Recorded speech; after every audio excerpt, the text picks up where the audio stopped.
Tagumpay ang ika-4 na civilian mission ng Atin Ito Coalition sa West Philippine Sea. Bukod sa pamimigay ng pagkain at fuel supply sa mga residente at mangingisda sa Pag-asa Island, nakapaglagay pa sila ng watawat ng Pilipinas sa Pag-asa K2. Ang mainit na balita hatid ni Von Aquino. Pasado 8:00 ng gabi nang dumating ang ML Chawi sa Pag-asa Island. Lula ng Atin Ito fourth civilian mission to the West Philippine Sea. 5:00 na madaling araw, tumulak ang rubber boat patungong Pag-asa K2. Doon, naglagay sila ng watawat ng Pilipinas. May Chinese vessel na sumunod, siguro na alerto din sila. The message is nagpapahiwatig po tayo at nagpapadala ng mensahe sa kanila na ang West Philippine Sea ay tunay ngang atin. Yeah.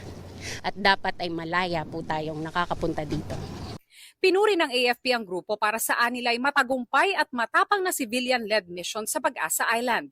Ang paglalagay roon ng watawat ng Pilipinas, pag-giit nila sa sovereign rights ng bansa at pagpapakita ng active citizenship sa kabila ng mga hamon. Namahagi rin ang Atin Ito Coalition ng food at fuel supply sa mga mangingisda at sa mga residente sa isla. Masaya po kami, malaking karangalan sa amin na nariyan kayo. Ito ay makatulong sa ipinaglalaban natin at naririnig natin na talagang tatayuan natin yung ating soberenya dito sa Municipality of Kalayaan. Pahirap ang sinapit ninyo na para makarating dito sa ating mga kababayan sa West Philippines.